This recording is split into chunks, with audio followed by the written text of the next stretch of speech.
ಧರ್ಮ, ಸತ್ಯ, ಶ್ರೇಷ್ಠತೆ ಮತ್ತು ದೇವರ ಮುಂದೆ ಬಾಗುವವನನ್ನು ಇಡೀ ಜಗತ್ತು ಗೌರವಿಸುತ್ತದೆ. ಇದು ನಮ್ಮ ಛತ್ರಪತಿ ಶಿವಾಜಿ ಮಹಾರಾಜರವರ ನುಡಿಮಾತು. ಇಂದು ಬಳ್ಳಾರಿಯಲ್ಲಿ ಕೌಲ್ ಬಜಾರ್ನ ಶಿವಾಜಿ ಕಾಲೋನಿಯಲ್ಲಿ ಛತ್ರಪತಿ ಶಿವಾಜಿ ಮಹಾರಾಜರವರ ಜಯಂತಿಯನ್ನು ಅದ್ಧೂರಿಯಾಗಿ ಆಚರಣೆ ಮಾಡಲಾಯಿತು. ಈ ಸಮಾರಂಭದಲ್ಲಿ ಅತಿಥಿಗಳಾಗಿ ಶ್ರೀ ಶ್ರೀ ಶ್ರೀ ಸ್ವಾಮಿನಿ ಸತ್ಯಾನಂದ ಸರಸ್ವತಿ ಮಾತಾಜಿ ಅವರು ಹಾಗೂ ಕೆ ಅಶೋಕ್, ಗೋವರ್ಧನ್, ರಮೇಶ್ ರಾವ್, ರಾಮರಾವ್ ಟೇಲ್ಕರ್, ಕೆ ಅಶೋಕ್ ಕುಮಾರ್ ರವರು ಹಿಂದೂ ಪರಿಷತ್ಗಾಗಿ ಹಾಗೂ ಸಮಾಜಕ್ಕಾಗಿ ಸೇವೆ ಸಲ್ಲಿಸಿರುವಂತಹ ಗಣ್ಯರಾಗಿರುತ್ತಾರೆ. ಬಹಳ ವರ್ಷಗಳಿಂದ ಮಾಡ್ತಾ ಇದ್ದಾರೆ.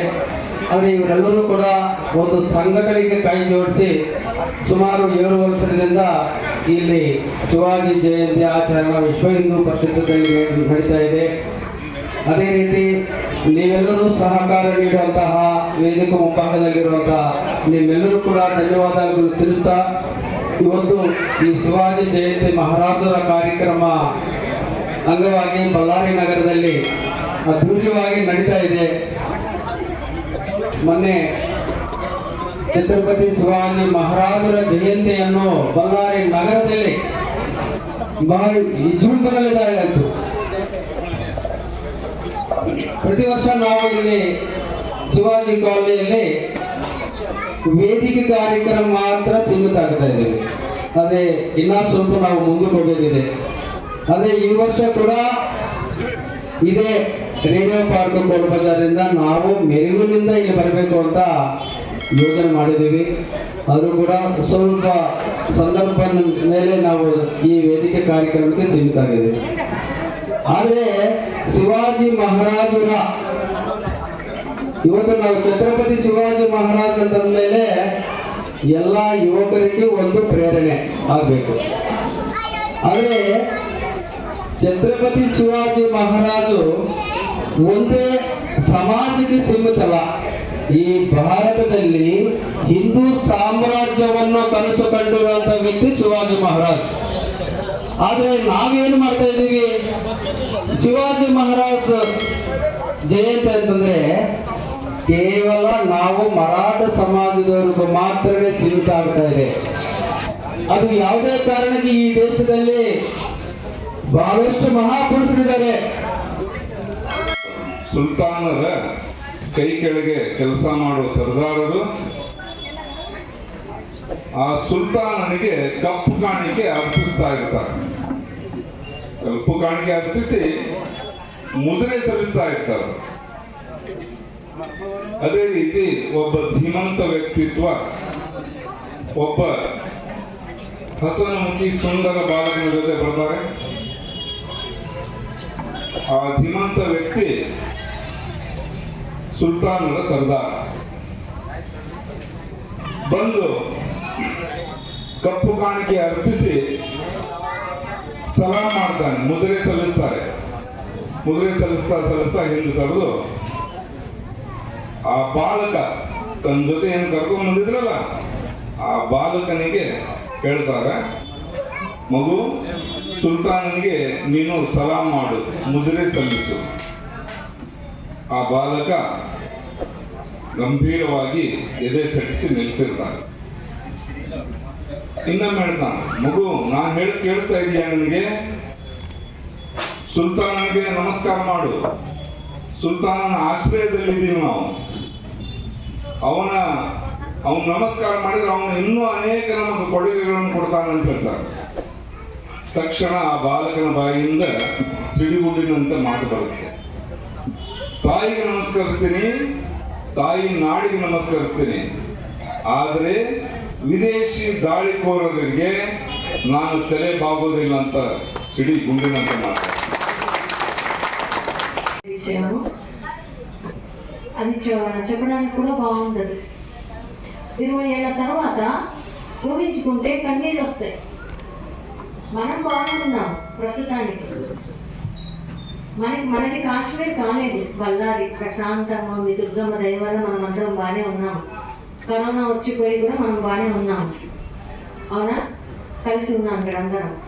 ఈరోజు ఇలా కూర్చున్నాము అని అంటే అది శివాజీ భిక్ష, మహారాజు భిక్ష, ఎందరో మహాత్ముల భిక్ష. లేకపోతే ఇలా కూర్చొని ఉండేవాళ్ళము ఇలా పెట్టుకుని ఉండేవాళ్ళం కాదు, ఇలా పెట్టుకుని ఉండేవాళ్ళం కాదు. ఇలాగ ముదురుకొని ఎక్కడో భయపడుతూ పిరికి పందల్లాగా వణికిపోతూ ఉండేవాళ్ళము. మనం కూడా ఇలా వేసుకొని ఉండేవాళ్ళం. సో అలాంటి స్థితి ఫ్యూచర్లో రాబోతుంది అనేది మనకి పరిస్థితులు తెలుస్తున్నాయి. బంగ్లాదేశ్ ఘటన అయినా, కాశ్మీర్ ఘటన అయినా మొన్ననే జరిగింది, మీకు ఇయరే తెలుసు.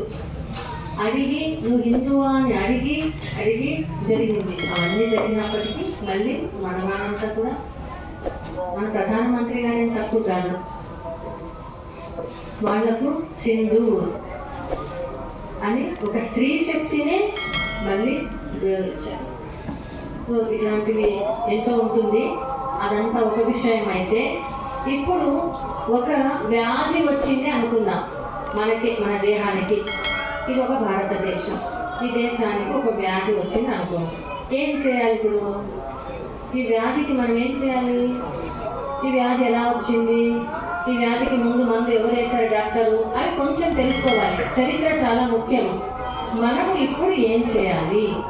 ఫ్యూచర్లో 500 సంవత్సరాలు తురుష్కులు పరిపాలించారు, 250 సంవత్సరాలు బ్రిటిష్ సామ్రాజ్యము మన మీద డ్యాన్స్ చేసింది. సో ఇప్పుడు మనము తర్వాత అలాంటి ఒక స్థితికి వెళ్ళకూడదంటే మనం ఇప్పుడు ఎలా ఉండాలి, మన పిల్లల్ని ఎలా పెంచుకోవాలి, మన చదువులు ఎలా ఉండాలి? మన చదువులని నాశనం చేశారు ಅಂಬೇಡ್ಕರ್ గారు. ಈ ಕಾರ್ಯಕ್ರಮ ಯಶಸ್ವಿಯಾಗಿ ಬರಲು ಕಾರಣರಾದ ಕೌಲ್ ಬಜಾರ್ ಪೊಲೀಸ್ ಇಲಾಖೆ, ಕಾರ್ಯಕ್ರಮಕ್ಕಾಗಿ ಆಗಮಿಸಿದ ಅತಿಥಿಗಳಿಗೂ ಹಾಗೂ ಸಾರ್ವಜನಿಕರಿಗೂ ಹಿಂದೂ ಪರಿಷತ್ ವತಿಯಿಂದ ಧನ್ಯವಾದಗಳನ್ನು ತಿಳಿಸಿದರು. ಏಕೆಂದರೆ ನಾವೆಲ್ಲ ಭಗವದ್ಗೀತೆಯನ್ನು ಕಲಿಯಬೇಕಾಗಿದೆ. ಇನ್ನೊಂದು, ನಾವು ಅಲ್ಲಿ ಗೀತಾ ಮಂದಿರ ಅಂತ ರಾಮಜನಗರದಲ್ಲಿ ಸ್ಥಾಪನೆ ಮಾಡಿದ್ದೀವಿ. ನಾವು ಕೂಡ ಅಲ್ಲಿ ಇದೇ ತರಹ ಸೇವೆಯನ್ನು ಮಾತಾಜಿ ಕಡೆಯಿಂದಲೂ ನಾವು ಕೂಡ ಮಾಡ್ತೇವೆ. ಈಗ ನಾವು ಬಳ್ಳಾರಿ ಸಿಟಿಯಲ್ಲಿ ಡಿ ಸಿ ಆಫೀಸ್ ಬಗ್ಗೆಗೆ ಒಂದು ಪಾರ್ಕ್ ಇದೆ ಅಲ್ವಾ, ಅಲ್ಲಿ ಬೆಳಿಗ್ಗೆ 5 ದಿನ ಕ್ಲಾಸ್ ನಡೀತದೆ. ಎಲ್ಲ ಒಂದು 10-15 ಜನ ಸೇರ್ತಾರೆ. ಅವರೆಲ್ಲರಿಗೂ ಕೂಡ ಭಗವದ್ಗೀತೆಯನ್ನು ನಾವು ಬೋಧನೆ ಮಾಡ್ತಾ ಇರ್ತೇವೆ. ಅದೇ ರೀತಿಯಾಗಿ ಮಾತಾಗಿ ಕೂಡ ನೀವೆಲ್ಲ ರಿಕ್ವೆಸ್ಟ್ ಮಾಡಿ ಅವರಿಗೆ ನೀವು ಕಲಿಬೇಕು ಅನ್ನೋ ಇಚ್ಛೆ ಇದ್ದರೆ ಅವರು ಸ್ವತಃ ಬಂದು ನಿಮಗೆ ಅನುಕೂಲವಾಗಿ ತಿಳಿಸ್ಕೊಡ್ತಾರೆ. ಇದೆಲ್ಲ ನಾವು ಕಲಿಬೇಕು. ಯಾಕೆಂದರೆ ಶಿವಾಜಿ ಮಹಾರಾಜ ಆಗಲಿ, ರಾಮಚಂದ್ರ ಅವರೆಲ್ಲ ವೇದ ವಿದ್ಯೆಯನ್ನು ಕಲಿತವರೇ. ನಾವು ಆ ವೇದ ವಿದ್ಯೆಯನ್ನು ಕಲಿತರೆ ಮಾತ್ರ ಆ ರೀತಿ ಆಗಲಿಕ್ಕೆ ಸಾಧ್ಯ ಆಗುತ್ತೆ. ನಾವು ಕೇವಲ ಜೈಕಾರವನ್ನು ಘೋಷಣೆ ಮಾಡೋದ್ರಿಂದ ಆಗೋದಿಲ್ಲ. ನಮ್ಮಲ್ಲಿ ದೇಶಭಕ್ತಿ ಹುಟ್ಟಬೇಕು ಅಂದರೆ ಆ ವೇದ ವಿದ್ಯೆಯನ್ನು ನಮ್ಮಲ್ಲಿ ಧಾರಣೆ ಆಗಬೇಕು. ಅದಕ್ಕೋಸ್ಕರ ಅವರು ಈ ಕಾರ್ಯಕ್ರಮಕ್ಕೆ ಬಂದಿದ್ದಾರೆ ಬಳ್ಳಾರಿಗೆ. ಅವರು ದಯಾನಂದ ಸರಸ್ವತಿ ಅವರು ಇಂಥವ್ರನ್ನ ಬಹಳ ಸೈನ್ಯವನ್ನು ತಯಾರು ಮಾಡಿ ದೇಶದಲ್ಲಿ ಎಲ್ಲ ಕಡೆ ಕಳಿಸಿದ್ದಾರೆ. ಅದಕ್ಕಾಗಿ ಅವರು ನಮ್ಮ ಬಳ್ಳಾರಿಯಲ್ಲೇ ನಾವೆಲ್ಲ ಅದೃಷ್ಟವಂತರಂತ ಭಾವಿಸಬೇಕು. ಇಂಥ ಗುರುಗಳು ನಮಗೆ ಸುಲಭವಾಗಿ ಸಿಕ್ಕಿದ್ದಾರೆ ಅಂತಲ್ಲ, ಅವರು ಶಕ್ತಿಶಾಲಿವಂತರು. ಆದರೆ ನಮ್ಮಲ್ಲಿ ಸಾಧಾರಣವಾಗಿ ಜೀವನ ಮಾಡ್ತಾರೆ. ಅದಕ್ಕೋಸ್ಕರ ಈ ಅವಕಾಶವನ್ನು ಎಲ್ಲರೂ ಕೂಡ ಸದ್ವಿನಿಯೋಗ ಮಾಡ್ಕೋಬೇಕಂತಂದೇಳಿ ಎಲ್ಲರಿಗೂ ತಿಳಿಸ್ತೇನೆ. ಧನ್ಯವಾದ.